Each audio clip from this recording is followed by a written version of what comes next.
പഠിക്കാൻ പോയപ്പോഴും the intention was to come back to India and sort of work here. എല്ലാവർക്കും അറിയാം സച്ചിന് tennis elbow ഉണ്ടായിരുന്നു. ഞങ്ങളുടെ ടീമിൽ ഡോക്ടേഴ്സും ഉണ്ട്, ഫിസിയോതെറാപ്പിസ്റ്റും ഉണ്ട്, ന്യൂട്രീഷനിസ്റ്റും ഉണ്ട്. Number of healthy years of life improve ചെയ്യുക എന്നുള്ളതാണ് നമ്മുടെ ഒരു ഒബ്ജക്റ്റീവ്. ഫാദറിന് ഡയബറ്റീസ് അങ്ങനത്തെ കണ്ടീഷൻസ് അവർ എക്സ്പീരിയൻസ് ചെയ്യുന്നുണ്ട്. അവർക്ക് കിട്ടുന്ന കെയറും ഒരു ഓപ്റ്റിമൽ കെയർ അല്ല എന്ന് എനിക്ക് തോന്നിയിട്ടുണ്ട് പലപ്പോഴും. Hi hello, it's me Sajana Saharas. ഇൻസ്പയറിന്റെ ഇൻസ്പിറേഷൻ നിറഞ്ഞ മറ്റൊരു സ്റ്റോറിയിലേക്ക് ഏവർക്കും സ്വാഗതം.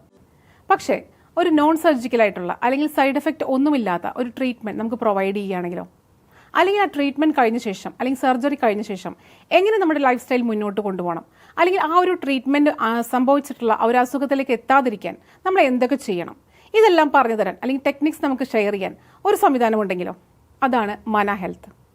മന ഹെൽത്തിന്റെ CEO ആൻഡ് ഫൗണ്ടറാണ് നിഖിൽ ജോർജ്. അദ്ദേഹമാണ് ഇന്ന് നമ്മോടൊപ്പം ഉള്ളത്. Sir, warm welcome to our inspire show of inspiring stories. Thank you for the introduction and welcome. Okay, Nikhil George, താങ്കളുടെ ബേസിക്സ് ഒക്കെ ഒന്ന് പറയോ? നാട് എവിടെയാണ്, വീട്ടിൽ ആരൊക്കെയുണ്ട്, എന്താണ് സാർ പഠിച്ചത്? നാട് എറണാകുളം തന്നെയാണ്.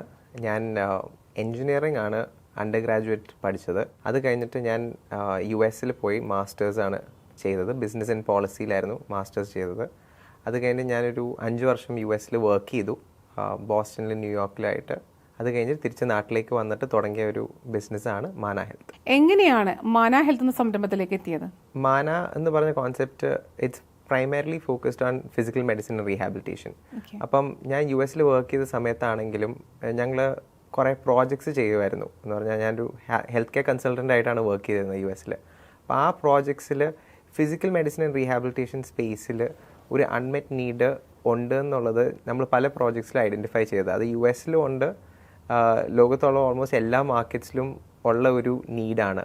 എന്ന് പറഞ്ഞാൽ പ്രോപ്പറായിട്ട് ഫിസിക്കൽ തെറപ്പി മൊഡാലിറ്റീസ് യൂസ് ചെയ്തിട്ടുള്ള ട്രീറ്റ്മെൻറ്റ്, കൺസർവേറ്റീവ് ട്രീറ്റ്മെൻറ്റ്സ് അല്ലെങ്കിൽ non surgical and side effect free ആയിട്ടുള്ള ട്രീറ്റ്മെൻറ്റ്സ് കോമൺ ആയിട്ട് അവൈലബിൾ അല്ല. അത് US കുറവുണ്ട്, നമ്മുടെ നാട്ടിൽ ഒട്ടും തന്നെ അവൈലബിൾ അല്ല, റൈറ്റ്? അതുകൂടാതെ ഇപ്പം ഒരു അഡ്വേഴ്സ് ഇവൻറ്റ് വന്നു, ഇപ്പം ഒരു കണ്ടീഷൻ വന്നു അല്ലെങ്കിൽ സർജറി ചെയ്യേണ്ട ഒരു സിറ്റുവേഷൻ വന്നു. ആ സിറ്റുവേഷൻ കഴിഞ്ഞിട്ട് നമ്മൾ ആ ക്വാളിറ്റി ഓഫ് ലൈഫ് അല്ലെങ്കിൽ പ്രീവിയസ്ലി നമുക്കുണ്ടായിരുന്ന ആ ഫംഗ്ഷൻ എങ്ങനെ റീഗെയിൻ ചെയ്യാൻ പറ്റും, അതിനുള്ള ഗൈഡൻസ് പ്രൊവൈഡ് ചെയ്യുന്ന ഒരു സെൻറ്റർ നമ്മുടെ നാട്ടിൽ അവൈലബിൾ അല്ലായിരുന്നു. അപ്പം ആ ഒരു നീഡ് ഐഡൻറ്റിഫൈ ചെയ്തിട്ടാണ് ശരിക്കും പറഞ്ഞാൽ മാന ഹെൽത്ത് എന്ന് പറഞ്ഞൊരു കോൺസെപ്റ്റിലേക്ക് നമ്മൾ എത്തിയിരിക്കുന്നത്. നിഖിൽ, ഈ ഒരു ഹെൽത്ത് സർവീസ് നമ്മൾ പ്രൊവൈഡ് ചെയ്യുമ്പോൾ മാന എന്നൊരു പേരിലേക്ക് വരാനുള്ള കാരണം എന്താണ്? മാനയുടെ അർത്ഥം ലൈഫ് ഫോഴ്സ് എന്നാണ്. എന്ന് പറഞ്ഞാൽ the will to live, the need to live your life to the fullest. അതൊരു ഹവായൻ വേർഡാണ്. പക്ഷെ അതിൻ്റെ ആ മീനിങ് ഭയങ്കരമായിട്ട് ഇഷ്ടപ്പെട്ട കാരണം ആ ഒരു മീനിങ്ങിന് ഭയങ്കര സിഗ്നിഫിക്കൻസ് ഉണ്ട് ഈ ഒരു റീഹാബിലിറ്റേഷൻ സ്പേസിൽ. അങ്ങനെ പേരിട്ടതാണ്. ഇൻട്രോയിൽ ഞാൻ പറഞ്ഞിട്ടുണ്ടായിരുന്നു, ആക്ച്വലി നമുക്കൊരു ട്രീറ്റ്മെന്റ് നോൺ സർജിക്കൽ ആയിട്ട് അല്ലെങ്കിൽ സൈഡ് എഫക്റ്റ് ഇല്ലാതെ നമുക്ക് തരുന്ന ഒരു സംഭവമാണ് മന ഹെൽത്ത് എന്ന് പറയുന്നത്. അത് മാത്രമല്ലാതെ ഇപ്പോൾ ഒരു ട്രീറ്റ്മെന്റ് ചെയ്യേണ്ടി വന്നിട്ടുണ്ടെങ്കിൽ ആ ഒരു ട്രീറ്റ്മെന്റിലേക്ക് വീണ്ടും പോകാതിരിക്കാൻ, അല്ലെ, അതും നമുക്ക് പ്രൊവൈഡ് ചെയ്യുന്നുണ്ട്. അപ്പോൾ ആക്ച്വലി ഒറ്റ വാക്കിൽ പറയുകയാണെങ്കിൽ മന ഹെൽത്ത് എന്താണ് ഒരു ക്ലയന്റിന് കൊടുക്കുക, അല്ലെങ്കിൽ ഒരു രോഗിയായിട്ട് വരുന്ന ഒരാൾക്ക് എന്തൊക്കെയാണ് പ്രൊവൈഡ് ചെയ്യുന്നത്? Experience the future of physical medicine and rehabilitation എന്നാണ് നമ്മുടെ ടാഗ് ലൈൻ. പക്ഷേ അതിനകത്ത് 2 അല്ലെങ്കിൽ 3 ഡിഫറെൻറ്റ് ഐറ്റംസ് ഉണ്ട് നമ്മൾ അഡ്രസ്സ് ചെയ്യുന്നത്. ഒന്ന് ഈസ് റെഡ്യൂസിങ് പെയിൻ. അധികം ആൾക്കാർ നമ്മുടെ അടുത്ത് വരുന്നത് മസ്കുലോസ്കെലറ്റൽ ഇഷ്യൂസ് ആയിട്ട് വരുന്ന അധികം ആൾക്കാർക്ക് പെയിൻ ആയിരിക്കും പ്രൈമറി സിംറ്റം. അപ്പോൾ ആ പെയിൻ റെഡ്യൂസ് ചെയ്യുക, അത് without the use of surgery, without the use of any significant medications എന്നുള്ള ഒരു കോൺസെപ്റ്റിലാണ് നമ്മൾ പെയിൻ റെഡ്യൂസ് ചെയ്യുന്ന ആ ഒരു ഫസ്റ്റ് എലിമെൻറ്റ് ചെയ്യുന്നത്. The other aspect of this is improving quality of life അല്ലെങ്കിൽ ഇംപ്രൂവിങ് ഫങ്ഷൻ. ചിലവർക്ക് ചില മൂവ്മെൻറ്റ് ഡിഫിക്കൽട്ടീസ് ഉണ്ടാവും, അല്ലെങ്കിൽ കോഗ്നിറ്റീവ് ഡിഫിക്കൽട്ടീസ് ഉണ്ടാവും. ആ ഫങ്ഷൻ ഇംപ്രൂവ് ചെയ്യുക. അപ്പം ഈ 3 എയിമിലാണ് ശരിക്കും പറഞ്ഞാൽ മാന ഹെൽത്ത് വർക്ക് ചെയ്യുന്നത്. Reducing pain, improving function, improving quality of life. So number of healthy years of life കൂട്ടുക എന്നുള്ളതാണ് നമ്മുടെ ഒരു ഒബ്ജക്റ്റീവ്. നേരത്തെ പറഞ്ഞ പോലെ എഞ്ചിനീയർ ആണെന്ന് പറഞ്ഞിരുന്നു. അപ്പോൾ എഞ്ചിനീയർ ഏത് സ്ട്രീമായിരുന്നു? ഞാൻ ബയോടെക് ആൻഡ് ബയോമെഡിക്കൽ എഞ്ചിനീയറിംഗ് ആയിരുന്നു. ആ ഒരു സ്ട്രീമിൽ നിന്നാണ് ഈ ഒരു സെക്ഷനിലേക്ക് എത്തിയിരിക്കുന്നത് അല്ലേ? അപ്പോൾ അതിൻ്റെ ആ ഒരു പോയിന്റ് എന്തെങ്കിലും ഒരു സ്റ്റോറി ചിലപ്പോൾ ഉണ്ടാവുമല്ലോ. എന്തായിരുന്നു ചിലപ്പോൾ ഒരു ഇങ്ങനത്തെ ഒരു ബുദ്ധിമുട്ട് ആളുകൾ സഹിക്കുന്നത് കണ്ടിട്ടായിരിക്കാം, അല്ലെങ്കിൽ ചിലപ്പം വീട്ടിൽ നിഖിലിൻ്റെ വീട്ടിൽ തന്നെ അങ്ങനത്തെ ഒരു ബുദ്ധിമുട്ട് ഉണ്ടായിട്ടായിരിക്കും, നിഖിലിന് തന്നെ ഒരു ബുദ്ധിമുട്ട് ഉണ്ടായിട്ടായിരിക്കാം. ചിലപ്പോൾ ഈ ഒരു ചിലർ അങ്ങനെയാണ്, അങ്ങനത്തെ ഒരു ബിസിനസ്സിലേക്ക് എത്തിച്ചേരുന്നത് ചിലപ്പോൾ അങ്ങനെയായിരിക്കാം. അങ്ങനെ എന്തെങ്കിലും ഒരു പോയിന്റ് പറയാനുണ്ടോ? ചെറുപ്പത്തിലെ എനിക്ക് ഹെൽത്ത് കെയറിനോട് താല്പര്യം ഉണ്ടായിരുന്നു. അതുകൊണ്ടാണ് ഈ ഒരു ഫീൽഡ് എഞ്ചിനീയറിംഗ് തന്നെ തിരഞ്ഞെടുത്തത്. US പോയി വർക്ക് ചെയ്തതും ഈ ഒരു സ്പേസിൽ തന്നെയായിരുന്നു. അപ്പം കുറേ സോർട്ട് ഓഫ് ഡിഫറെൻറ്റ് കണ്ടീഷൻസിനെ കുറിച്ച് പഠിക്കാനുള്ള ഒരു ഓപ്പർച്യൂണിറ്റി കിട്ടി. ഹെൽത്ത് കെയറിൽ തന്നെയാണ് ഞാൻ കഴിഞ്ഞ ഒരു 10 വർഷമായിട്ട് വർക്ക് ചെയ്ത് വരുന്നത്. അപ്പം ഇതിനെപ്പറ്റി പഠിക്കാനൊരു ഓപ്പർച്യൂണിറ്റി കിട്ടി. ഓരോ ഡിഫറെൻറ്റ് ആൾക്കാരുടെ സ്റ്റോറീസ് കേൾക്കാനൊരു ഓപ്പർച്യൂണിറ്റി കിട്ടി. വീട്ടിൽ ആക്ച്വലി പേരൻസിന് ക്രോണിക് കണ്ടീഷൻസും ഉണ്ട്. മദർ ഒരു ആർത്രൈറ്റിസ് പേഷ്യൻ്റ് ആണ്, അതുപോലെ തന്നെ ഫാദറിന് ഡയബറ്റീസ്, അങ്ങനത്തെ കണ്ടീഷൻസ് അവർ എക്സ്പീരിയൻസ് ചെയ്യുന്നുണ്ട്. അവർക്ക് കിട്ടുന്ന കെയറും ഒരു ഓപ്റ്റിമൽ കെയർ അല്ല എന്ന് എനിക്ക് തോന്നിയിട്ടുണ്ട് പലപ്പോഴും. ആ ഒരു ഇൻസ്പിറേഷൻ ഡെഫിനറ്റ്ലി ഉണ്ട്. പിന്നെ ചോദിക്കുകയാണെങ്കിൽ ആദ്യമേ പറഞ്ഞിരുന്നു US വർക്ക് ചെയ്തിട്ടുണ്ടെന്നുള്ളത്. അപ്പോൾ തീർച്ചയായിട്ടും ഒരു യുവാവ് എന്നുള്ള നിലയ്ക്ക് US സെറ്റിൽ ആയിട്ടുണ്ടെങ്കിൽ അവിടെ ഹാപ്പി ആയിട്ട് ജീവിക്കാനായിരിക്കും എല്ലാവരും പൊതുവെ ആഗ്രഹിക്കുന്നത്. അപ്പോൾ നിഖിൽ എന്തുകൊണ്ടാണ് US നിന്നും വിട്ട് കേരളത്തിലേക്ക് ചേക്കേറാനുള്ള കാരണം? പഠിക്കാൻ പോയപ്പോഴും the intention was to come back to India and sort of work here. അപ്പം പഠിച്ച് എനിക്ക് നല്ലൊരു ജോലി കിട്ടി, നല്ലൊരു ഓപ്പർച്യൂണിറ്റി കിട്ടി. അപ്പം കുറച്ചൊരു വർക്ക് എക്സ്പീരിയൻസ് കഴിഞ്ഞിട്ട് തിരിച്ച് നാട്ടിലേക്ക് വന്നൊരു ബിസിനസ് തുടങ്ങാം, ആ ഒരു കോൺസെപ്റ്റ് തിരിച്ചു വന്നു. കേരളത്തിൽ നിൽക്കുക എന്നുള്ളത് തന്നെയായിരുന്നു താല്പര്യം അല്ലേ? ഒരുപാട് ആക്ച്വലി എല്ലാവരും ഇല്ല, എന്നാൽ പോലും കുറച്ച് യുവാക്കളെങ്കിലും ആഗ്രഹിക്കുന്ന ഒരു കാര്യമാണ് പുറത്ത് പോയിട്ട് സെറ്റിൽ ആവണം, അല്ലെങ്കിൽ GCC അല്ലെങ്കിൽ UK അങ്ങനെയാണല്ലോ ഇപ്പോൾ അങ്ങോട്ട് പോയിക്കൊണ്ടിരിക്കുന്ന ആൾക്കാർ. അപ്പോൾ അതിൽ നിന്ന് വിഭിന്നമായിട്ട് ഇവിടെ വന്ന് ഇവിടെ എന്തെങ്കിലും ചെയ്യണം, അല്ലെങ്കിൽ സമൂഹത്തിന് വേണ്ടി എന്തെങ്കിലും ചെയ്യണം എന്നുള്ള ആ ഒരു മൈൻഡ് ഇറ്റ്സ് റിയലി ഗുഡ്. ഇനി അടുത്ത ചോദിക്കുകയാണെങ്കിൽ, ഇപ്പോൾ നമ്മൾ നേരത്തെ പറഞ്ഞിരുന്നു എന്തൊക്കെയാണ് പ്രൊവൈഡ് ചെയ്യുന്നതെന്നുള്ളത്. അഫ്കോഴ്സ് ലോങ് ഹെൽത്തി ലൈഫാണ് മന ഹെൽത്ത് പ്രൊവൈഡ് ചെയ്യുന്നതിന് പോലും എന്തെല്ലാം ഏത് ടൈപ്പ് ഓഫ് അസുഖങ്ങൾക്കാണ് മന ഹെൽത്ത് കൂടുതൽ കോൺസെൻട്രേറ്റ് ചെയ്യുന്നത്? ഞങ്ങൾക്ക് പല ട്രീറ്റ്മെൻറ്റ് പ്രോഗ്രാംസ് ഉണ്ട്. ഞങ്ങളുടെ main treatment program spinal wellness എന്ന് പറഞ്ഞൊരു പ്രോഗ്രാമാണ്. അത് അധികവും disc bulge, disc herniation, sciatica അങ്ങനത്തെ ഇഷ്യൂസ് അഡ്രസ്സ് ചെയ്യുന്ന ഒരു പ്രോഗ്രാമാണ്. അപ്പം പ്രോഗ്രാം ഹാസ് മെനി എലമെൻറ്റ്സ്. ഇപ്പം സ്പൈനൽ ഡീകംപ്രഷൻ തെറപ്പി എന്ന് പറഞ്ഞാൽ അതിൻ്റെ ഒരു മെയിൻ എലമെൻ്റ് ആണ്. അതുകൂടാതെ there are lots of pain management modalities that we use. അതുകൂടാതെ lifestyle correction, posture correction sessions, diet and nutrition counseling, ഇതെല്ലാം അടങ്ങുന്ന ഒരു ട്രീറ്റ്മെൻ്റ് ആണ് നമ്മുടെ സ്പൈനൽ വെൽനെസ് പ്രോഗ്രാമിൽ പ്രൊവൈഡ് ചെയ്യുന്നത്. പക്ഷേ ഒരു ഡിസ്ക് റിലേറ്റഡ് ഇഷ്യൂ ഉള്ള ഒരു പേഷ്യൻ്റ് ആദ്യം വരുമ്പം അവരുടെ ആ ഒരു ഇഷ്യൂയുടെ റൂട്ട് കോസ് അഡ്രസ്സ് ചെയ്യാൻ നമ്മൾ യൂസ് ചെയ്യുന്നത് സ്പൈനൽ ഡീകംപ്രഷൻ തെറപ്പി എന്ന് പറഞ്ഞൊരു അഡ്വാൻസ്ഡ് ആയിട്ടുള്ള US FDA CE അപ്രൂവൽ ഉള്ള ഒരു മൊഡാലിറ്റിയാണ്. ഫോർ എക്സാമ്പിൾ ഇപ്പം ഒരു വ്യൂവറായിട്ട് ചോദിക്കുകയാണെങ്കിൽ ട്രീറ്റ്മെന്റ് എന്ന് പറയുമ്പോൾ മെഡിസിൻസ് ഇല്ല എന്ന് പറയുന്നുണ്ട് അല്ലേ, സർജറീസും ഇല്ല എന്ന് പറയുന്നുണ്ട്. അപ്പോൾ അതല്ലാതെ ചോദിക്കാൻ ഇപ്പോൾ ഇത് കാണുന്ന ആൾക്ക് ഒരു ഡിസ്കിന്റെ കംപ്ലൈന്റ് ഉണ്ടെന്ന് വിചാരിക്കുക, L5S1 ഡിസ്ക് കംപ്ലൈന്റ് ആണെന്ന് വിചാരിക്കുക, സ്കയാർട്ടിക്ക. അപ്പോൾ അങ്ങനെ വരുമ്പോൾ എന്ത് ട്രീറ്റ്മെന്റ് ആണ് പ്രോപ്പറായിട്ട് പറയുന്നത്, എന്ത് ട്രീറ്റ്മെന്റ് ആയിരിക്കും മന ഹെൽത്ത് കൊടുക്കുന്നത് അങ്ങനെയുള്ള പേഷ്യന്റ്? ലൈക്ക് ഫിസിയോതെറാപ്പി ആണോ അല്ലെങ്കിൽ വേറെ എന്തെങ്കിലും ട്രീറ്റ്മെന്റ്സ് ആണോ? ഞങ്ങളുടെ ടീമിൽ ഡോക്ടേഴ്സും ഉണ്ട്, ഫിസിയോതെറാപ്പിസ്റ്റും ഉണ്ട്, ന്യൂട്രീഷനിസ്റ്റും ഉണ്ട്. റൈറ്റ്. സോ വി ഹാവ് ഒരു കൊളാബറേറ്റീവ് എഫേർട്ടിലാണ് ശരിക്കും പറഞ്ഞ ഒരു പേഷ്യൻ്റെ കണ്ടീഷൻ നമ്മൾ അഡ്രസ്സ് ചെയ്യുന്നത്. ബിക്കോസ് അധികവും ഇപ്പം L4, L5 ഡിസ്ക് ബൾജ് അല്ലെങ്കിൽ ഒരു സയറ്റിക്ക ഉള്ള പേഷ്യൻസിന് പല ഇഷ്യൂസ് ഉണ്ടാവും. Let's say L4, L5 disc bulge എന്ന് പറയുന്നത് അതൊരു ഫൈനൽ സിംറ്റം, അല്ലെങ്കിൽ സയറ്റിക്ക എന്ന് പറഞ്ഞൊരു ഫൈനൽ സിംറ്റം ആണ്. ആ പേഷ്യൻ്റ് ആ ഒരു ക്രോണിക് കണ്ടീഷനിലേക്ക് എത്തിപ്പെടുക ചെയ്തത്. ഫൈനൽ സ്റ്റേറ്റ് അല്ല എന്ന് പറഞ്ഞാൽ ആ ഒരു ക്രോണിക് കണ്ടീഷനിലേക്ക് ആ പേഷ്യൻ്റ് എത്തിപ്പെടുകയാണ് ചെയ്തിരിക്കുന്നത്. അപ്പോൾ അത് എങ്ങനെ എത്തിപ്പെട്ടു എന്ന് മനസ്സിലാക്കി, അത് എത്തിപ്പെട്ട ആ ഒരു ട്രാക്ക് മനസ്സിലാക്കി അത് റിവേഴ്സ് ചെയ്യാന്നുള്ളതാണ്.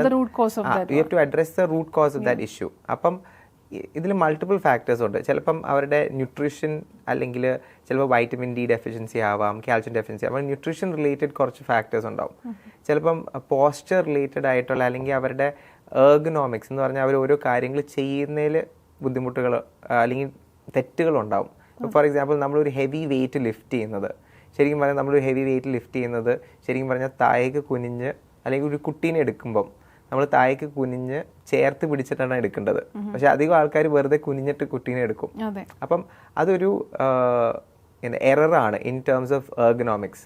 അപ്പം ആ എർഗനോമിക് കറക്ഷൻ പേഷ്യൻറ്റിന് ആവശ്യമുണ്ട്, അധികവും പേഷ്യൻസിന് അതിൻ്റെ ആവശ്യമുണ്ട്. കുറേ പേഷ്യൻസ് ഇപ്പം ഡെസ്ക് ജോബ്സ് ചെയ്യുന്ന ആൾക്കാർക്ക് പോസ്റ്റർ കറക്ഷൻ്റെ ആവശ്യമുണ്ടാവും, അല്ലെങ്കിൽ നമ്മൾ ലാപ്ടോപ്പ് അല്ലെങ്കിൽ കമ്പ്യൂട്ടർ യൂസ് ചെയ്യുന്ന രീതിയുടെ കറക്ഷൻ ആവശ്യമുണ്ടാവും. കുറേ പേർക്ക് ന്യൂട്രീഷണൽ, ഞാൻ നേരത്തെ പറഞ്ഞ ന്യൂട്രീഷണൽ ഡെഫിഷ്യൻസീസ് ഉണ്ടാവും, അത് കറക്റ്റ് ചെയ്യേണ്ടി വരും. ഇതിൻ്റെയൊക്കെ ഒരു കൾമിനേഷൻ ആയിട്ടാണ് ശരിക്കും പറഞ്ഞാൽ ഈ ഡിസ്ക് ബൾജ് വരുന്നത്. ചിലവർ ചിലപ്പം ഒട്ടും എക്സസൈസ് ചെയ്യുന്നുണ്ടാവില്ല, അപ്പോൾ അവരുടെ ബാക്ക് മസിൽസും അബ്ഡോമിനൽ മസിൽസും ഭയങ്കര വീക്കാവും. അപ്പം ഈ മസിൽസ് ഒക്കെ വീക്ക് ആകുമ്പോഴാണ് ശരിക്കും പറഞ്ഞാൽ ഈ ഡിസ്ക് റിലേറ്റഡ് ഇഷ്യൂ വരുന്നത്. Because the pressure on the disc increases. Muscle വീക്കായ കാരണം ഡിസ്കിലുള്ള പ്രഷർ ഇൻക്രീസ് ചെയ്യുന്നു. അങ്ങനെയാണ് ഒരാൾക്ക് L4 L5 ഡിസ്ക് ബൾജോ സയാറ്റിക്ക ഒരു സിംറ്റം ആയിട്ട് വരുന്നത്. ഇത് എങ്ങനെ ഇവിടം വരെ എത്തി എന്നുള്ളത് മനസ്സിലാക്കി ആ ഇഷ്യൂസ് എല്ലാം കറക്റ്റ് ചെയ്താലേ ലോങ് ടേമിൽ ഈ പേഷ്യൻറ്റിന് ഇത് പിന്നെ ഉണ്ടാവാതിരിക്കത്തുള്ളൂ. നമ്മളിപ്പം L4 L5 disc bulge correct ചെയ്താലും right, they could have a disc bulge in a different disc level in the future. അല്ല, ഒരു ഡിസ്കിന് കംപ്ലൈന്റ് വന്നിട്ടുണ്ടെങ്കിൽ പിന്നെ അത് ഓട്ടോമാറ്റിക്കായിട്ട് അടുത്തതിനും വരുമോ? ഇപ്പം നമ്മൾ ഈ പറഞ്ഞ റൂട്ട് കോസ് മനസ്സിലാക്കാതെ നമ്മൾ അതിന് ട്രീറ്റ്മെന്റ് കൊടുക്കുകയാണെങ്കിൽ അങ്ങനെയുള്ള പ്രശ്നങ്ങൾ ഉണ്ടാവും തോന്നുന്നല്ലോ. ആബ്സല്യൂട്ട്ലി. അപ്പം ഫോർ എക്സാമ്പിൾ മസിൽ സ്ട്രെങ്തനിങ് ഇല്ല, അല്ലെങ്കിൽ നമ്മുടെ എർഗണോമിക്സ് കറക്റ്റ് ചെയ്യുന്നില്ല, ഡയറ്റ് ആൻഡ് ന്യൂട്രീഷൻ കറക്റ്റ് ചെയ്തില്ലെങ്കിൽ ഡെഫിനറ്റ്ലി വേറൊരു ഡിസ്ക് ലെവലിൽ ഈ സെയിം ഇഷ്യൂ റിക്കർ ചെയ്യാനുള്ള എല്ലാ ചാൻസസും ഉണ്ട്. ഇതിന്റെ ഒരു ഇപ്പോൾ സ്കയാറ്റിക്ക ആണ് ലാസ്റ്റ് സ്റ്റേജ് എന്ന് പറഞ്ഞു. ലാസ്റ്റ് സ്റ്റേജ് അല്ല, ഒരു ക്രോണിക് സ്റ്റേജ് എന്ന് പറഞ്ഞു. ഇപ്പോൾ സ്കയാറ്റിക്ക നമ്മൾ ചികിത്സിക്കാതൊക്കെ ഇരിക്കുകയാണെങ്കിൽ, ഇപ്പോൾ ഡിസ്കിന്റെ പ്രോബ്ലംസ് നമ്മൾ ചികിത്സിക്കാതെ ഇരിക്കുകയാണെങ്കിൽ എന്താണ് അതിന്റെ ഒരു ഭവിഷ്യത്ത് വരുന്നത്? ശരിക്കും പറഞ്ഞാൽ നമുക്ക് ഒരു ലോസ് ഓഫ് സെൻസേഷൻ ആയിരിക്കും ശരിക്കും പറഞ്ഞാൽ വരുന്നത്. ഇപ്പം ലോവർ ബാക്കിൽ എന്ന് പറഞ്ഞാൽ L4 L5 അല്ലെങ്കിൽ ലംബാർ ഏരിയയിലുള്ള ഡിസ്കിലെ ഇഷ്യൂസ് ആണെങ്കിൽ ശരിക്കും പറഞ്ഞാൽ നമുക്ക് കാലിലേക്ക് തരിപ്പ് അല്ലെങ്കിൽ കാലിലേക്ക് ഡെഫിഷ്യൻസീസ് ആണ് ശരിക്കും പറഞ്ഞാൽ അധികവും വരുന്നത്. അപ്പം ചിലപ്പോൾ നമുക്ക് കാലിൽ ചപ്പലിട്ടിട്ടുണ്ടെങ്കിലും ചപ്പൽ ഊരിപ്പോകുന്നത് നമ്മൾ അറിയാതെ വരും. അപ്പോൾ ആ ഒരു ഡെഫിഷ്യൻസീസ് ആണ് ശരിക്കും പറഞ്ഞാൽ നമുക്ക് ആ കണ്ടീഷൻ ട്രീറ്റ് ചെയ്യാതെ പോകുമ്പോൾ അധികവും ഉണ്ടാകുന്നത്. ആ ഒരു സ്റ്റേജിലായി കഴിഞ്ഞാൽ ശരിക്കും പറഞ്ഞാൽ ചിലപ്പോൾ സർജറി ചെയ്താലും അത് റിവേഴ്സ് ചെയ്യാൻ പറ്റത്തില്ല. അപ്പം ശരിക്കും പറഞ്ഞാൽ ഒരു ഫസ്റ്റ് സ്റ്റെപ്പായിട്ട് അധികം ആൾക്കാർ ഒരു സ്പൈൻ സ്പെഷ്യലിസ്റ്റിൻ്റെ അടുത്ത് പോകും. മെഡിസിൻസ് ആണ് ഫസ്റ്റ് ലൈൻ ഓഫ് ട്രീറ്റ്മെൻറ്റ്. അപ്പം ഒരു സെക്കൻഡ് ലൈൻ ഓഫ് ട്രീറ്റ്മെൻറ്റ് ആയിട്ട് അവർക്ക് കൺസിഡർ ചെയ്യാൻ പറ്റുന്നത് ഞങ്ങളുടെ ഈ സ്പൈനൽ വെൽനസ് പ്രോഗ്രാം പോലത്തെ ആക്ച്വലി ടെസ്റ്റുകളും പ്രൊവൈഡ് ചെയ്യുന്നുണ്ടോ മാന ഹെൽത്ത്? ലൈക്ക് ഇപ്പോൾ MRI ചെയ്യണം അല്ലെങ്കിൽ അങ്ങനത്തെ ടെസ്റ്റുകൾ നമുക്ക് പ്രൊവൈഡ് ചെയ്യുന്നുണ്ടോ? ഞങ്ങൾ MRI പ്രൊവൈഡ് ചെയ്യുന്നത് യൂഷ്വലി നമ്മൾ ഡയഗ്നോസ് ചെയ്യാൻ വേണ്ടി ഞങ്ങളുടെ തന്നെ ഒരു കുറച്ച് അസസ്മെൻ്റ് ഉണ്ട്. ആ ഒരു അസസ്മെൻറ്റും കുറച്ച് സ്പെഷ്യൽ ടെസ്റ്റും ചെയ്ത് കഴിഞ്ഞിട്ട് ഞങ്ങൾ ഒരു കണ്ടീഷൻ സസ്പെക്ട് ചെയ്യുന്നുണ്ടെങ്കിൽ അത് കൺഫേം ചെയ്യാൻ വേണ്ടി നമ്മൾ MRI എടുക്കാൻ പറയും. അപ്പോൾ പേഷ്യൻ്റ് പോയി MRI എടുത്ത് വന്ന് ആ ഒരു കൺഫേം ഡയഗ്നോസിസിൻ്റെ ബേസിസിൽ മാത്രമേ നമ്മൾ ട്രീറ്റ്മെൻറ്റ് പ്രോഗ്രാം സെലക്ട് ചെയ്ത് ട്രീറ്റ്മെൻറ്റിലേക്ക് കടക്കാറുള്ളൂ. ഇതിൽ മാന ഹെൽത്ത് ആക്ച്വലി എവിടെയാണ് സെൻറ്റർ നമുക്കുള്ളത്? അല്ലെങ്കിൽ ഇപ്പോൾ ഒരു വേറെ ഏതെങ്കിലും സെൻറ്ററുമായിട്ട് കൊളാബ് ചെയ്തിട്ടാണോ വർക്ക് ചെയ്യുന്നത്, അസോസിയേറ്റ് ചെയ്തിട്ടാണോ എന്നുള്ളതൊക്കെ ഒന്ന് ജസ്റ്റ് അറിയണമെന്നുണ്ടായിരുന്നു. മാനയ്ക്ക് ഇപ്പം 3 സെൻറ്റേഴ്സാണുള്ളത്. ഒന്ന് രാജഗിരി ഹോസ്പിറ്റൽ ആലുവ, അതിൽ advance wellness and rehabilitation department നടത്തുന്നത് മാന ഹെൽത്ത് ആണ്. സോ ഹോസ്പിറ്റലിനകത്ത് തന്നെ ഒരു ഡിപ്പാർട്ട്മെൻറ്റാണ് മാന മാനേജ് ചെയ്യുന്നത്. രണ്ടാമത് ഞങ്ങൾക്ക് കാലിക്കറ്റ് ഒരു സെൻറ്ററുണ്ട്, എരഞ്ഞിപ്പാലത്താണ്. പിന്നെ പെരിന്തൽമണ്ണയിൽ ഒരു സെൻറ്ററുണ്ട്. അതാണ് ഞങ്ങളുടെ തേർഡ് സെൻറ്റർ. ഫസ്റ്റ് രാജഗിരിയിലാണോ വന്നത്? ഞങ്ങളുടെ ഫസ്റ്റ് സെൻറ്റർ രാജഗിരി ഹോസ്പിറ്റലായിട്ട് ഒരു കൊളാബറേഷൻ ആയിരുന്നു. അതൊരു ഇപ്പോൾ തുടങ്ങിയിട്ട് ഒരു 3 വർഷത്തിൽ കൂടുതലായി. ആ ഒരു സെൻറ്ററിൻ്റെ സക്സസിൻ്റെ ബേസിസിലാണ് ഞങ്ങൾ കാലിക്കറ്റും പെരിന്തൽമണ്ണയും സെൻറ്റേഴ്സ് എസ്റ്റാബ്ലിഷ് ചെയ്തത്. ആക്ച്വലി ഫസ്റ്റ് തന്നെ രാജഗിരിയൊക്കെ അത് അസോസിയേറ്റ് ചെയ്ത് വർക്ക് ചെയ്യണമെന്നുണ്ടെങ്കിൽ തീർച്ചയായിട്ടും അതിൻ്റെ ആ ഒരു ബെനിഫിറ്റ്സ് മനസ്സിലാക്കിയിട്ട് തന്നെ ആയിരിക്കണം. ആബ്സല്യൂട്ട്ലി. അത് ഞങ്ങൾക്കൊരു വലിയൊരു ഓപ്പർച്യൂണിറ്റി ആയിരുന്നു. പക്ഷേ രാജഗിരി ഹോസ്പിറ്റലിൽ ഒരു കൺസർവേറ്റീവ് ട്രീറ്റ്മെൻറ്റ്സ്, ഇപ്പോൾ നോൺ സർജിക്കൽ ട്രീറ്റ്മെൻറ്റ്സിനൊരു ഓപ്പർച്യൂണിറ്റി വേണമെന്ന് അവിടുത്തെ മാനേജ്മെൻറ്റിന് തോന്നിയ കാരണമാണ് ഞങ്ങൾക്ക് അങ്ങനെ ഒരു ഓപ്പർച്യൂണിറ്റി കിട്ടിയത്. ഞങ്ങൾ ചെയ്യുന്നത് കുറച്ച് ഇന്നോവേറ്റീവ് ആയിട്ടുള്ള വർക്കാണ്. എവിഡൻസ് ബേസ്ഡ് ട്രീറ്റ്മെൻറ്റ്സ് ആണ് ഞങ്ങളെല്ലാം ചെയ്യുന്നത്. എല്ലാം USFDA CE അപ്രൂവ്ഡ് മൊഡാലിറ്റീസാണ് ഞങ്ങൾ നേരത്തെ പറഞ്ഞ പോലെ. അപ്പം അങ്ങനത്തെ മൊഡാലിറ്റീസും അങ്ങനത്തെ എവിഡൻസ് ബേസ്ഡ് പ്രോഗ്രാംസും നമ്മുടെ നാട്ടിൽ, കേരളത്തിൽ മാത്രമല്ല ഇന്ത്യയിൽ തന്നെ കുറവാണുള്ളത്.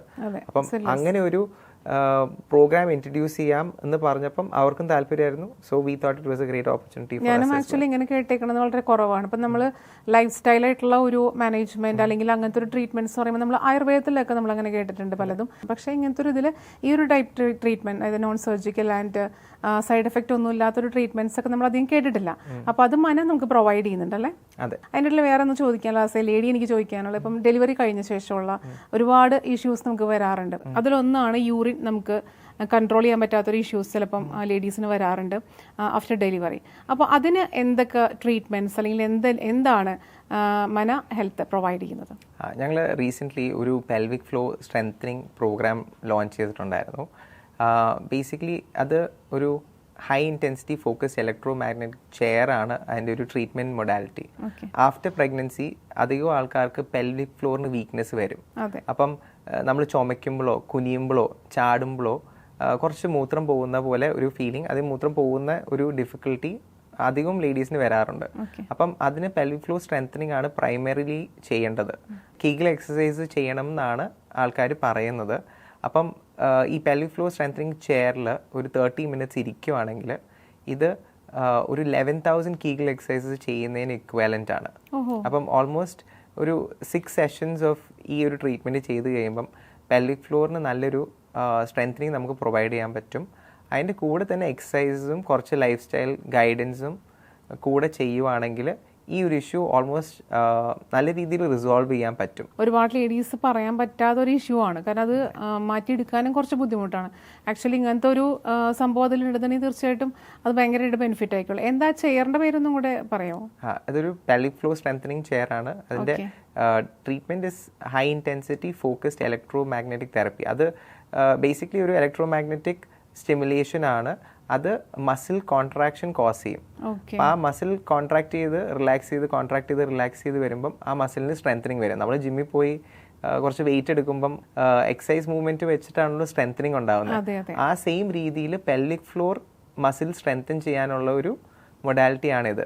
ബിക്കോസ് ആ പെൽവിക് ഫ്ലോർ മസിൽ കറക്റ്റായിട്ട് ഐഡന്റിഫൈ ചെയ്ത് അതിന്റെ സ്ട്രെങ്തനിങ് ചെയ്യാൻ ആൾക്കാർക്ക് ഭയങ്കര ബുദ്ധിമുട്ട് വരാറുണ്ട്. അപ്പം നമ്മൾ ഫിസിയോതെറാപ്പിസ്റ്റ് ആണെങ്കിലും ഡോക്ടേഴ്സ് ആണെങ്കിലും പെൽവിക് ഫ്ലോർ മസിൽ സ്ട്രെങ്തൻ ചെയ്യാൻ പറയുമ്പം ആൾക്കാർ ചെയ്യുന്ന എക്സസൈസ് വെച്ച് ചിലപ്പം ആ കറക്റ്റ് മസിൽ സ്ട്രെങ്തൻ ആവുന്നുണ്ടോ എന്ന് നമുക്ക് അറിയാൻ പറ്റുന്നില്ല. അപ്പം ഈ ചെയറിൽ കറക്റ്റ് ആ ഒരു മസിലിനെ തന്നെ നമുക്ക് സ്ട്രെങ്തൻ ചെയ്യാൻ പറ്റും. അതിൻ്റെ കൂടെ കുറച്ച് എക്സസൈസസും കുറച്ച് ലൈഫ് സ്റ്റൈൽ കറക്ഷൻസും കൂടെ ചെയ്തു പോയി കഴിഞ്ഞാൽ ഈ ഒരു പ്രോബ്ലം റിസോൾവ് ചെയ്യാൻ പറ്റുന്നതാണ്. അതുപോലെ തന്നെ ഇപ്പം ലേഡീസിനെ വിട്ട് നോക്കുകയാണെങ്കിൽ ഒരുപാട് നമ്മളിപ്പോൾ കേൾക്കുന്നുണ്ട് ഹാർട്ട് അറ്റാക്ക് വരുന്നത് അല്ലെങ്കിൽ സ്ട്രോക്ക് വരുന്നതൊക്കെ നമ്മൾ കേൾക്കാറുണ്ട്. അപ്പോൾ ഈ ഒരു അവസ്ഥയിലേക്ക് എത്താതിരിക്കാനായിട്ട് അല്ലെങ്കിൽ എത്തിക്കഴിഞ്ഞിട്ടുണ്ടെങ്കിൽ നമുക്കതിൽ നിന്നും റിക്കവറി ചെയ്യാനായിട്ടുള്ള എന്തെങ്കിലും ഒരു ട്രീറ്റ്മെൻറ്റ്സ് നമുക്ക് മാന ഹെൽത്ത് പ്രൊവൈഡ് ചെയ്യുന്നുണ്ടോ? ഞങ്ങൾക്ക് പോസ്റ്റ് സ്ട്രോക്ക് അല്ലെങ്കിൽ ട്രോമാറ്റിക് ബ്രെയിൻ ഇഞ്ചുറി റിക്കവറി എന്നുള്ളൊരു പ്രോഗ്രാം ഉണ്ട്. അത് ഞങ്ങളുടെ രാജഗിരി സെൻറ്ററിലാണ് ഞങ്ങൾ അധികവും ഇംപ്ലിമെൻറ്റ് ചെയ്യുന്നത്. കുറേ അഡ്വാൻസ് മൊഡാലിറ്റീസ് ആ പ്രോഗ്രാമിൽ ഇൻവോൾവ് ആണ്.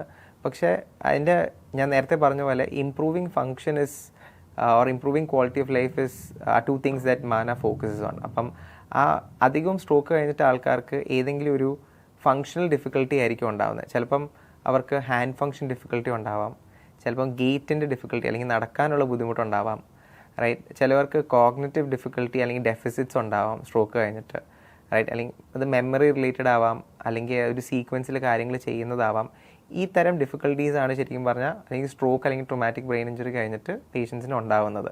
അപ്പം അവരുടെ ഒരു ഇനിഷ്യൽ ഇൻ്റർവെൻഷൻ ഉണ്ടാവും എന്ന് പറഞ്ഞാൽ ഒരു ന്യൂറോളജിസ്റ്റ് ഇൻ്റർവീൻ ചെയ്ത് ആ ഒരു കറക്ഷൻ ചെയ്യും.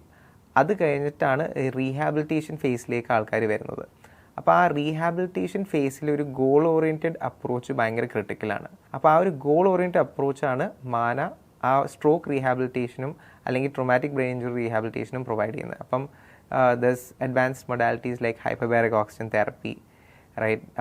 സ്മാർട്ട് ഗ്ലവ് എന്ന് പറഞ്ഞ ഒരു ഹാൻഡ് ഫങ്ഷൻ ട്രെയിനിങ് ടൂളുണ്ട്, റൈറ്റ്. അതൊരു game based hand function improve ചെയ്യാനുള്ള ഒരു ടൂളാണ്. അപ്പം കൈയുടെ മൂവ്മെൻറ്റിന് ഡിഫിക്കൽട്ടി ഉള്ള ആൾക്കാർ അല്ലെങ്കിൽ ഫിംഗേഴ്സിൻ്റെ മൂവ്മെൻറ്റിന് ഡിഫിക്കൽട്ടി ഉള്ള ആൾക്കാർക്ക് ഭയങ്കര എഫക്റ്റീവ് ആയിട്ടുള്ളൊരു ടൂളാണത്.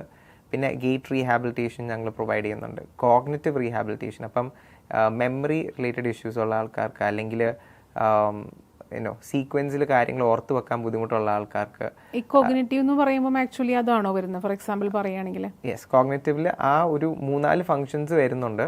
അപ്പം ആ ഫങ്ഷൻസ് എല്ലാം നമ്മൾ ഒരു കോഗ്നിറ്റീവ് ടൂൾ വെച്ച് ഒരു ഗെയിം ബേസ്ഡ് ടൂൾ വെച്ച് നമുക്ക് ആ ഒരു റിക്കവറി എനേബിൾ ചെയ്യാൻ പറ്റും.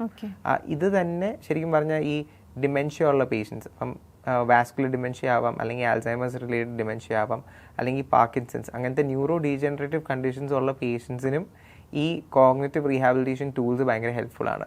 ഈവൻ ഈ ഹാൻഡ് ഫങ്ഷൻ ടൂൾ ആണെങ്കിലും ഇങ്ങനത്തെ പേഷ്യൻസിനും ഹെൽപ്ഫുൾ ആണ്. ബിക്കോസ് അത് ഒരു combination of cognition and hand function ആണ് വരുന്നത്. പിന്നെ ഞങ്ങൾ സ്മാർട്ട് പെഗ് ബോർഡ് എന്ന് പറഞ്ഞൊരു ടൂൾ യൂസ് ചെയ്യുന്നുണ്ട്. അതും കോഗ്നിറ്റീവ് റീഹാബിലിറ്റേഷനും മെമ്മറി റിലേറ്റഡ് ഫങ്ഷൻസിനും ഭയങ്കര യൂസ്ഫുൾ ആയിട്ടുള്ള ഒരു ടൂളാണ്. ഒരു എക്സൈറ്റ്മെന്റിൽ ഞാൻ ചോദിക്കുകയാണ്, ആക്ച്വലി ഗ്ലൗസ് എന്ന് പറഞ്ഞല്ലോ, ആൻഡ് ഹൗ ഇറ്റ് വർക്ക്സ്? ഇത് ഒരു ഗെയിം ബേസ്ഡ് ടൂളാണ്. It's a robotic glove that is ഒരു ടി വി സ്ക്രീനിൽ നമുക്ക് കുറച്ച് ഗെയിംസ് കളിക്കുന്ന രീതിയിലായിരിക്കും. അപ്പോൾ ഫോർ എക്സാമ്പിൾ ഒരു ഗെയിം പറയാം, നമ്മൾ ഒരാൾ ഒരു ബേസ്ബോൾ എറിയുന്നു, നമ്മൾ ആ ബേസ്ബോൾ പിടിക്കുന്ന ഒരു ആക്ടിവിറ്റി, റൈറ്റ്? അതാണ് ശരിക്കും പറഞ്ഞാൽ ഗെയിമിൽ ചെയ്യിപ്പിക്കുന്നത്. അപ്പം ഹാൻഡ് ഫങ്ഷൻ മൂവ്മെൻ്റ് ഉള്ള ഒരാൾക്ക് ചിലപ്പോൾ മൊത്തമായിട്ട് പിടിക്കാൻ പറ്റില്ല, പക്ഷെ കുറച്ച് പിടിച്ചാലും പിടിച്ച പോലെ അവർക്ക് കാണാൻ പറ്റും ടി വി സ്ക്രീനിൽ. അതൊരു കളി. അല്ലെങ്കിൽ ഫോർ എക്സാമ്പിൾ ഒരു വെജിറ്റബിൾ, ഒരു ബോർഡിൽ വെജിറ്റബിൾസ് കട്ട് ചെയ്യുന്ന ആക്ടിവിറ്റി. അപ്പം നമ്മൾ കൈവച്ച് ഈ മൂവ്മെൻറ്റ് ചെയ്യുമ്പം ശരിക്കും പറഞ്ഞാൽ ആ വെജിറ്റബിൾ കട്ട് ചെയ്യുന്ന പോലെ നമുക്ക് സ്ക്രീനിൽ കാണാൻ പറ്റും. അപ്പം നമ്മൾ ആ മൂവ്മെൻറ്റ് ചെയ്യാനുള്ള ഒരു സോർട്ട് ഓഫ് ഇൻറ്റൻറ്റ് അവിടെ കാണിച്ചു കഴിയുമ്പോൾ തന്നെ ആ സ്ക്രീനിലെ ആക്ടിവിറ്റി വരുമ്പോൾ നമ്മൾ പതുക്കെ ആ ആക്ടിവിറ്റി ചെയ്യാൻ പിന്നെയും പഠിക്കുകയാണ്. ഫോർ എക്സാമ്പിൾ ചോദിക്കുകയാണെങ്കിൽ ഇപ്പോൾ നമുക്ക് ആ ഗ്ലൗസ് യൂസ് ചെയ്യണമെങ്കിൽ നമ്മുടെ ഒരു ലൈഫിൽ നമുക്ക് കൈ കൊണ്ട് ചെയ്യേണ്ട ചിലപ്പോൾ ഒരു ഗ്ലാസ് പിടിക്കാനൊക്കെ നമുക്ക് അതുകൊണ്ട് പറ്റും എന്നാണോ? നമ്മളിപ്പോൾ റീഹാബിലിറ്റേഷനിൽ ഏത് ഒരു ആക്ടിവിറ്റിയിലാണെങ്കിലും നമ്മൾ ആ ഫങ്ഷൻ ഇമ്പ്രൂവ് ചെയ്യാൻ വേണ്ടിയാണ് റീഹാബിലിറ്റേഷൻ ചെയ്യുന്നത്. അപ്പോൾ ഡേ 1 നമുക്ക് കുറച്ച് ഫങ്ഷനേ ഉണ്ടാവുള്ളൂ.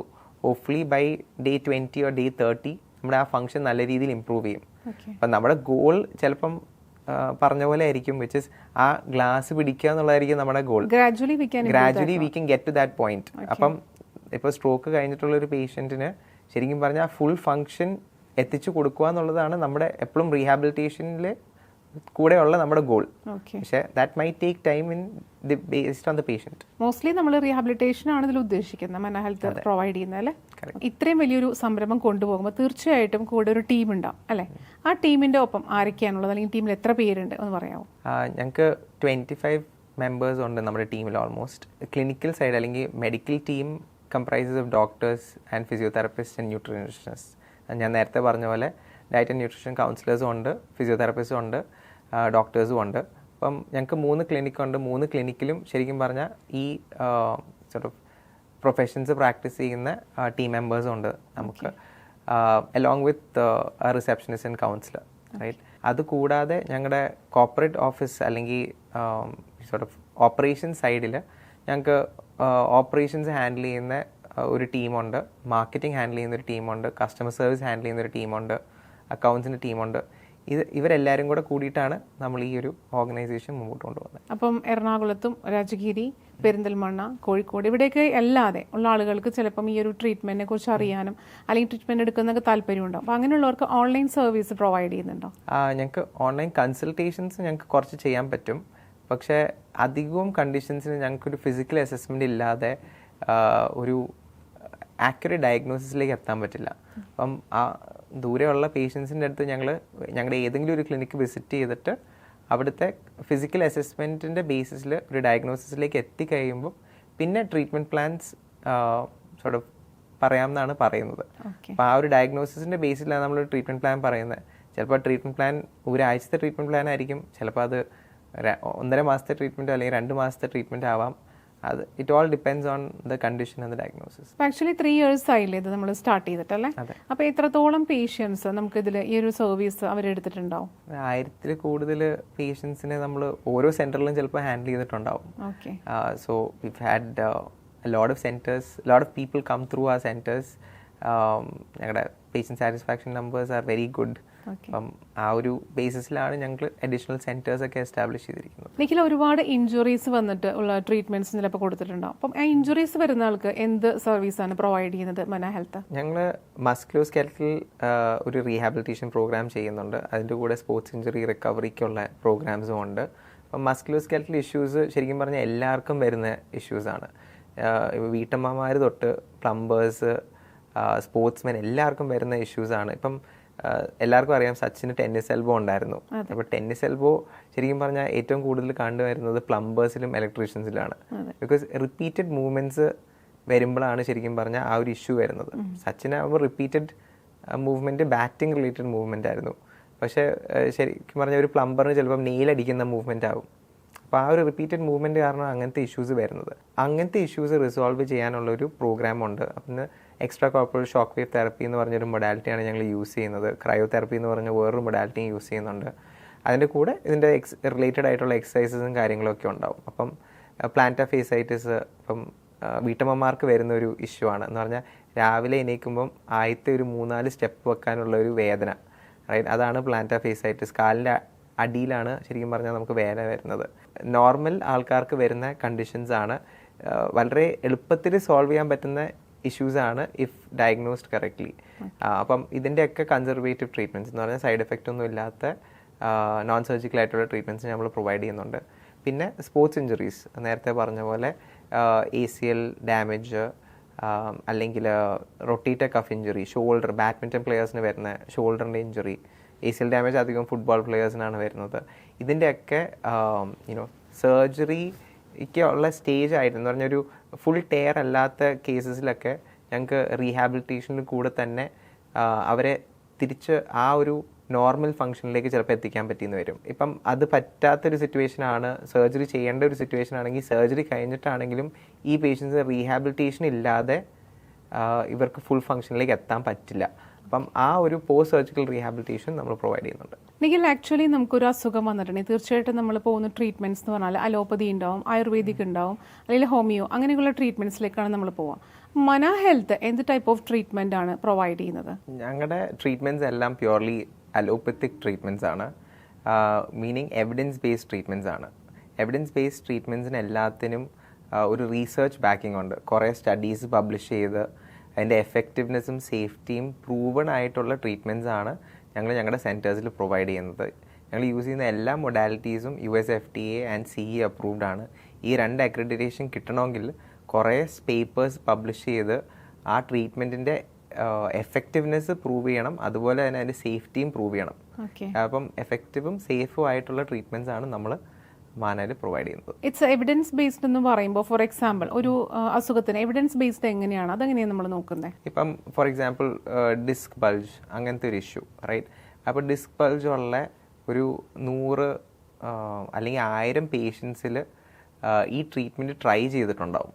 ആ ട്രൈ ചെയ്ത് ആ ഇഷ്യൂ സോൾവ് ചെയ്ത ഒരു ട്രീറ്റ്മെൻറ്റ് മൊഡാലിറ്റി ആയിരിക്കും ഇത്. അപ്പം നമ്മൾ നേരത്തെ ടെന്നീസ് എൽബോനെ കുറിച്ച് പറഞ്ഞു. അപ്പം ടെന്നീസ് എൽബോ ഉള്ള പല പേഷ്യൻസിലും എന്ന് പറഞ്ഞാൽ ഒരു ജസ്റ്റ് ഒരു 500-1000 പേഷ്യൻസിൽ ഈ മൊഡാലിറ്റി ട്രൈ ചെയ്ത് ടെന്നീസ് എൽബോ റിസോൾവ് ചെയ്യാൻ പറ്റിയ കാരണമാണ് ആ extra corporal shock wave therapy എന്ന് പറഞ്ഞ ഒരു മൊഡാലിറ്റി അതിന് വേണ്ടി ഇൻഡിക്കേറ്റഡ് ആവുന്നത്.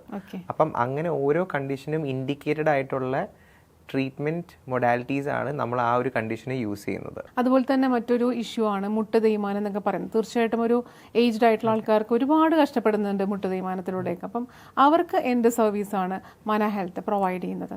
മുട്ട് തേയ്മാനത്തിന് ഞങ്ങൾക്ക് ആർത്രൈറ്റിസ് വെൽനെസ് പ്രോഗ്രാം എന്ന് പറഞ്ഞൊരു പ്രോഗ്രാമുണ്ട്. മുട്ട് തേയ്മാനത്തിന് കുറേ ഗ്രേഡ്സ് ഉണ്ട്. Grade 1, grade 2, grade 3, grade 4. അപ്പം ഒരു ഗ്രേഡ് 4 ഒക്കെ ആയിക്കഴിഞ്ഞാൽ അധികം ആൾക്കാർ നീ റീപ്ലേസ്മെൻറ്റ് സർജറിക്കാണ് പോകുന്നത്. പക്ഷേ അതിന് മുമ്പായിട്ട് ഗ്രേഡ് 1, ഗ്രേഡ് 2 അല്ലെങ്കിൽ ഗ്രേഡ് 3 സ്റ്റേജസിലൊക്കെ ശരിക്കും പറഞ്ഞാൽ ഞങ്ങൾക്കൊരു നല്ലൊരു സൊല്യൂഷൻ പ്രൊവൈഡ് ചെയ്യാൻ പറ്റും പേഷ്യൻസിന്. ബേസിക്കലി മുട്ടിൻ്റെ തേയ്മാനം അധികവും ഈ കാർട്ടിലേജിൻ്റെ ഡീജനറേഷൻ കാരണമാണ് ഉണ്ടാകുന്നത്. അപ്പോൾ ആ കാർട്ടിലേജിൻ്റെ റിപ്പയറും അതുപോലെ തന്നെ ആ പെയിനും ഇൻഫ്ലമേഷനും കുറയ്ക്കാൻ പൾസ് സിഗ്നൽ തെറപ്പി എന്ന് പറഞ്ഞൊരു മൊഡാലിറ്റി ഞങ്ങൾ യൂസ് ചെയ്യുന്നുണ്ട്. അതുകൊണ്ട് ആക്ച്വലി ലോങ് ടേം നല്ലൊരു റിസൾട്ട് ഞങ്ങൾ കണ്ടുവരുന്നുണ്ട്. ഇത് ഓൾമോസ്റ്റ് രാജഗിരിയിൽ ഓൾമോസ്റ്റ് 3 years ആയിട്ട് ഞങ്ങൾ യൂസ് ചെയ്യുന്ന ഒരു മൊഡാലിറ്റിയാണ്. ലോങ് ടേം റിക്കവറി പേഷ്യൻസിന് നമ്മൾ കാണുന്നുണ്ട് ഈ ഒരു മൊഡാലിറ്റി യൂസ് ചെയ്ത്. അറ്റ്ലീസ്റ്റ് ഈ സർജറി കുറേ വർഷത്തേക്ക് നമുക്ക് പ്രൊലോങ് ചെയ്യാൻ എന്ന് പറഞ്ഞാൽ പുട്ട് ഓഫ് ചെയ്യാൻ പറ്റും potentially by doing this treatment. അപ്പം മുട്ടിൻ്റെ ഫംഗ്ഷൻ ആ വേദനയും ഇഷ്യൂസൊക്കെ മാറ്റിയിട്ട് നോർമൽ ഫംഗ്ഷനിലേക്ക് എത്തിക്കുക എന്നുള്ളതാണ് നമ്മുടെ ഒബ്ജക്റ്റീവ് അവിടെ. അപ്പം ആർത്രൈറ്റിസിനെ കുറിച്ചും അല്ലെങ്കിൽ സ്ട്രോക്ക് ഉണ്ടായാലുള്ള ബുദ്ധിമുട്ട്, സ്കാറ്റിക്, ഇതിൻ്റെയൊക്കെ നമ്മൾ പറഞ്ഞു കഴിഞ്ഞു. അപ്പോൾ ഈ ഒരു അസുഖങ്ങളിലേക്കൊക്കെ വരാതിരിക്കാൻ ബേസിക്കായിട്ട് നമ്മൾ ചെയ്യാന്ന് പറയുന്നത് വെയിറ്റ് ലോസ് മാനേജ്മെന്റ് ആണ്. അപ്പോൾ ഈ വെയിറ്റ് ലോസ് മാനേജ്മെന്റിന് എന്ത് ട്രീറ്റ്മെന്റ് അല്ലെങ്കിൽ എന്ത് സർവീസാണ് മന ഹെൽത്ത് പ്രൊവൈഡ് ചെയ്യുന്നത്? സോ ഈ അമിതവണ്ണം റിസോൾവ് ചെയ്യാൻ വേണ്ടി ഞങ്ങൾ ആക്സെപ്റ്റൻസ് ബേസ്ഡ് ബിഹേവിയറൽ തെറപ്പി എന്ന് പറഞ്ഞ ഒരു റീസെർച്ച് ബേസ്ഡ് അല്ലെങ്കിൽ എവിഡൻസ് ബേസ്ഡ് ആയിട്ടുള്ള ഒരു ട്രീറ്റ്മെൻറ്റ് പ്രോഗ്രാം ഇൻട്രൊഡ്യൂസ് ചെയ്തിട്ടുണ്ട്. അതിൻ്റെ കൂടെ തന്നെ ആക്സെപ്റ്റൻസ് ബേസ്ഡ് ബിഹേവിയറൽ തെറപ്പിയുടെ കൂടെ തന്നെ നമ്മളിപ്പോൾ കോമൺ ആയിട്ട് യൂസ് ചെയ്യുന്ന physical therapy modalities, right? High intensity focused electromagnetic therapy അല്ലെങ്കിൽ ഷോക്ക് വേവ് തെറപ്പി ഇതെല്ലാം യൂസ് ചെയ്ത് ഒരു കമ്പൈൻഡ് ആയിട്ടുള്ളൊരു പ്രോഗ്രാം, ഒരു weight loss and management programme നമ്മൾ ഇപ്പോൾ സ്റ്റാർട്ട് ചെയ്തിട്ടുണ്ട്. ഇതിൻ്റെ പ്രത്യേകത എന്താണെന്ന് വെച്ച് കഴിഞ്ഞാൽ അധികം ആൾക്കാർക്ക് ശരിക്കും പറഞ്ഞാൽ വെയിറ്റ് ലൂസ് ചെയ്യാൻ ബുദ്ധിമുട്ടില്ല. എന്ന് പറഞ്ഞാൽ 2-3 മാസം എന്തെങ്കിലുമൊക്കെ ചെയ്ത് നമുക്ക് ചിലപ്പോൾ വെയിറ്റ് കുറയും. പക്ഷെ അത് മെയിൻറ്റെയിൻ ചെയ്ത് പോകാനാണ് ഏറ്റവും വലിയ ബുദ്ധിമുട്ട് വരുന്നത്. സോ ഈ പ്രോഗ്രാം വഴി ഞങ്ങൾ പഠിപ്പിച്ചു കൊടുക്കുന്നത് എങ്ങനെ സോർട്ട് ഓഫ് ഹെൽത്തി ആയിട്ട് സിസ്റ്റമാറ്റിക് ആയിട്ട് ഈവൻ ഇപ്പോൾ മെഡിക്കൽ കണ്ടീഷൻ ഉള്ള ഒരാളാണെങ്കിലും റൈറ്റ് ഹെൽത്തി ആയിട്ട് സിസ്റ്റമാറ്റിക് ആയിട്ട് വെയിറ്റ് എങ്ങനെ കുറയ്ക്കാൻ പറ്റും, പിന്നെ കുറച്ച് psychological tools to keep the weight off. നമ്മൾ ആ വെയിറ്റ് ലോസ് നമ്മൾ അറ്റൈൻ ചെയ്തു, ഇപ്പോൾ let's say 10 kgs 15 kgs weight loss നമ്മൾ അറ്റൈൻ ചെയ്തു എന്ന് വെച്ചോ, അത് നമ്മൾ എങ്ങനെ മെയിൻറ്റെയിൻ ചെയ്യണം. ഈ 2 ആസ്പെക്റ്റും പഠിപ്പിച്ചു കൊടുക്കുന്ന ഒരു പ്രോഗ്രാമാണ് അക്സെപ്റ്റൻസ് ബേസ്ഡ് ബിഹേവിയറൽ തെറപ്പി. അത് സപ്പോർട്ടിംഗ് ആയിട്ട് നമ്മൾ ഈ മൊഡാലിറ്റീസും യൂസ് ചെയ്യുന്ന കാരണം നല്ലൊരു change, not just weight loss but inch ലോസും നമുക്ക് പ്രൊവൈഡ് ചെയ്യാൻ പറ്റും. അല്ലെങ്കിൽ തീർച്ചയായിട്ടും ഈ പറഞ്ഞ സ്റ്റേറ്റ് ഓഫ് കണ്ടീഷൻസ് ഒക്കെ ഒരുപാട് ആളുകൾ സഹിക്കുന്നതാണ്. അപ്പോൾ അത് തീർച്ചയായിട്ടും നമ്മുടെ കേരളത്തിൽ മാത്രമല്ല ഔട്ട് ഓഫ് കേരളയും ഒരുപാട് ആൾക്കാർക്ക് ഇങ്ങനത്തെ ഒരു ബുദ്ധിമുട്ടുണ്ടാവും. അപ്പോൾ ഈ ബുദ്ധിമുട്ടുകൾ സഹിക്കുന്ന ആൾക്കാർക്ക് അല്ലെങ്കിൽ ബുദ്ധിമുട്ടുകൾ ഈ പ്രയാസങ്ങളിൽ പോകുന്ന ആൾക്കാർക്ക് ആ ഒരു സർവീസ് കിട്ടണമെന്ന് താല്പര്യമുണ്ടാവും. അങ്ങനെ വരുമ്പോൾ നമ്മൾ എങ്ങനെയാണ് ഒരു ഫ്രാഞ്ചൈസി കാര്യങ്ങളൊക്കെ അങ്ങോട്ട് കൊടുക്കുന്നത്, ഏത് രീതിയിലാണ്? ഞങ്ങളിപ്പം കേരളത്തിൽ ആകെ 3 സെൻറ്റേഴ്സ് നമുക്കുള്ളൂ. ഞങ്ങൾക്ക് പൊട്ടൻഷ്യലി ഒരു 6-7 സെൻറ്റർ നമുക്ക് കേരളത്തിൽ തന്നെ എസ്റ്റാബ്ലിഷ് ചെയ്യാൻ പറ്റിയെന്ന് വരും. അപ്പം തൃശ്ശൂർ, തിരുവല്ല, കണ്ണൂർ, ട്രിവാൻഡ്രം ഇങ്ങനത്തെ ലൊക്കേഷൻസിലേക്ക് ഞങ്ങൾക്ക് എക്സ്പാൻഡ് ചെയ്താൽ കൊള്ളാമെന്നുണ്ട്. അതൊരു ഫ്രാഞ്ചൈസി അല്ലെങ്കിൽ ഒരു പാർട്ട്ണർഷിപ്പ് മോഡലിലാണ് ഞങ്ങൾ എക്സ്പാൻഡ് ചെയ്യാൻ ഉദ്ദേശിക്കുന്നത്. അതൊരു infrastructure and equipment sort of partnership എന്നുള്ള രീതിയിലായിരിക്കും ഞങ്ങൾ മുമ്പോട്ട് പോകുന്നത്.